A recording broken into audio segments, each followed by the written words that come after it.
नमस्ते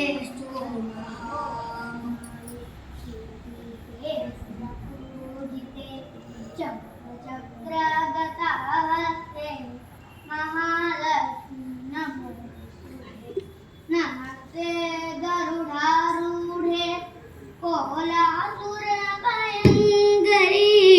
सर्वपापहरे देवी महालक्ष्मी नमोस्तुते श्वेताम्बरधरे देवी नानालङ्कारभूषिते जगत्स्थिते जगन्माता महालक्ष्मी नमोस्तुते सिद्धिबुद्धिप्रदे देवी भुक्तिमुक्तिप्रदायिनी मन्त्रमूर्ते सदा देवी महालक्ष्मी नमोस्तुते आद्यन्तरहिते देवी आदिशक्तिमहेश्वरी योगजे योगसम्पूर्ते महालक्ष्मी नमोस्तुते स्थूल सूक्ष्म महारौद्रे महाशक्ति महोदरे सर्वपापहरे देवी महालक्ष्मी नमोस्तुते पद्मस्तनस्थिते देवी परब्रह्मस्वरूपिणी परमेशी जगन्माता महालक्ष्मी नमोस्तुते महालक्ष्म्यष्टकं स्तोत्रं यः पठे भक्तिमान् नरः सर्वसिद्धिमवाप्नोति राज्यं प्राप्नोति सर्वदा भेदकाले पठे नित्यं महापापविनाशनं त्रिकालं यः पठे नित्यं धनधान्यसमन्वितं त्रिकालं यः पठे नित्यं महापापविनाशनं महालक्ष्मी भवे नित्यं प्रसन्ना वरदा महालक्ष्मी भवे नित्यं प्रसन्ना वरदा महालक्ष्मी भवे नित्यं प्रसन्ना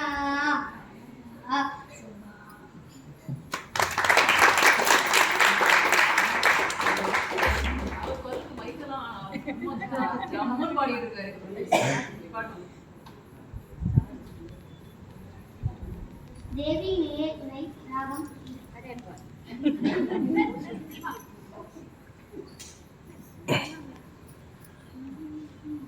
देवी नीये तुनै तेन्मादुवाट मीनलोचनी देवी नीये तुनै तेन्मादुवाट मीनलोचनी देवी नीये तुनै तेन्मादुवाट मीनलोचनी देवी देवादिदेव सुन्दरेशं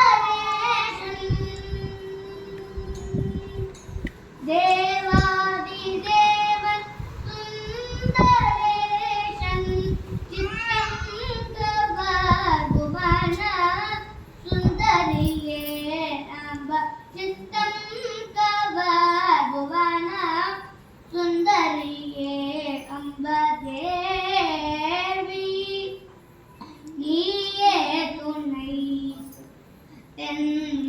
तेन्मधुरिवाट मीनलोचनी देवी मलयध्वजं माधव में मलयध्वजं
சரித்திரம்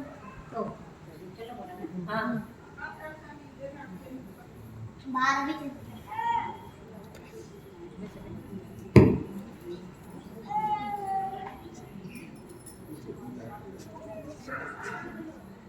நம்மளோட சாஸ்திரத்துல ஒவ்வொரு ரிலேஷனும் எப்படி ஸ்துதி பண்ணணும்னு இருக்கு. ஆச்சாரியரை சிஷ்யன் எப்படி ஸ்துதி பண்ணணும்னு இருக்கு. ஒரு அம்மா பிள்ளைய எப்படி ஸ்துதி பண்ணணும்னு இருக்கு. ஒரே ஒருத்தரை ஸ்துதி பண்ணவே கூடாதுன்னு யாரும் இல்ல, அப்பா பிள்ளைய ஸ்துதி பண்ண கூடாதுன்னு இருக்கு.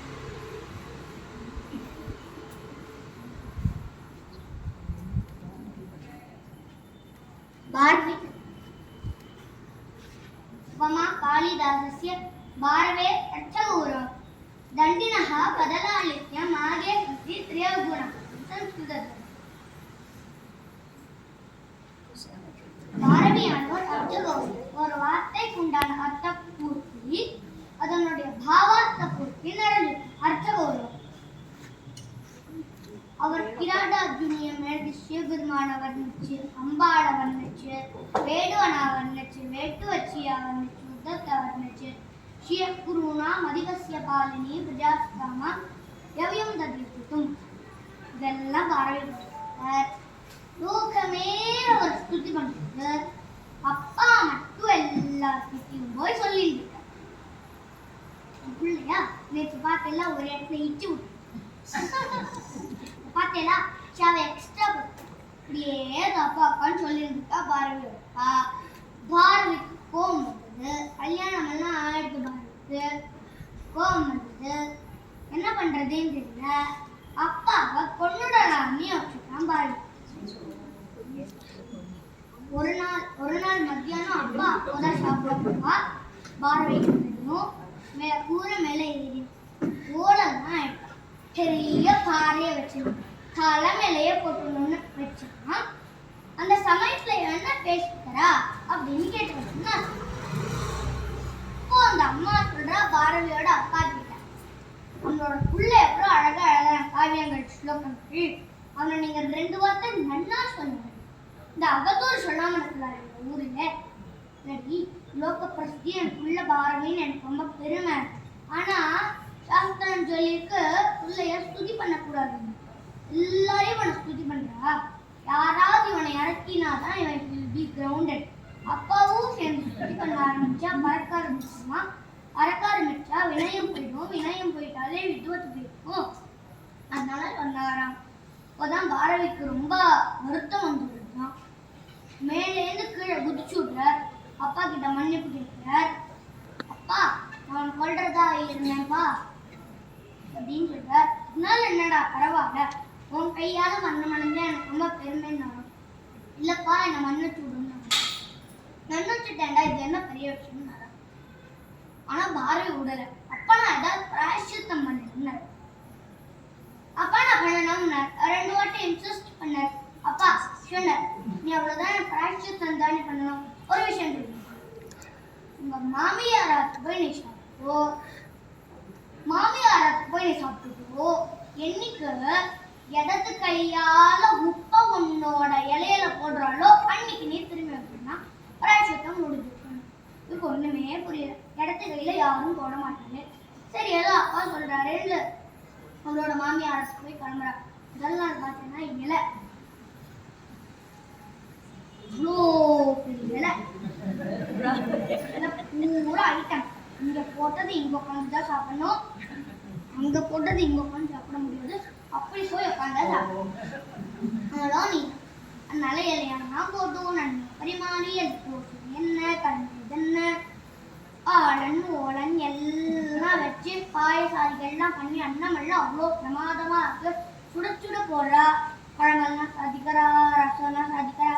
கேடு அப்படியே திக்கா கெட்டி கட்டியா இருக்கு.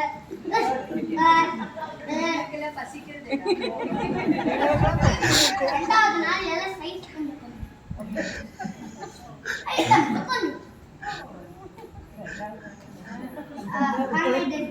தேங்காய் பிரேக் போட்டுருந்தா குழம்பு எடுத்ததுன்னா பொடி இருக்காது இன்னொரு பருப்பு இருக்காது மூணாவது நாள் என்ன ஐட்டம்ஸ் ரொம்ப டஸ்டிக்கா குறைஞ்சு இறங்கிறங்கள் வந்து ரச சாதம் மோர் சாதம் சின்ன இலை சைஸ் பாதி இலை அது அடுத்த நாள்ல மோர் சாதம் மோர் ஸ்டாண்டர்டா வச்சு அது அது ஜலமா அது மோரா அது வெள்ளை தண்ணீரா என்ன தெரியாது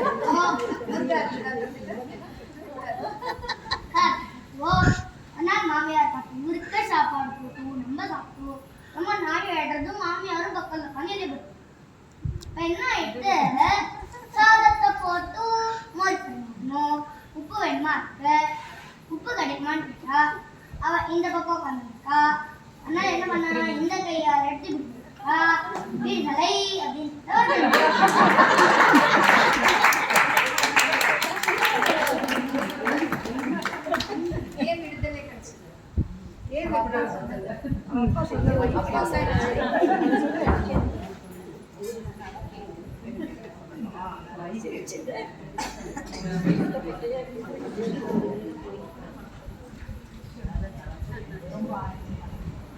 கொஞ்சம் ஸ்ட்ரிக்டா தான் இருப்பா ஆனா எதுக்கு நம்மளோட நல்லதுக்காக தான் அப்பா ஸ்ட்ரிக்டா இருப்பா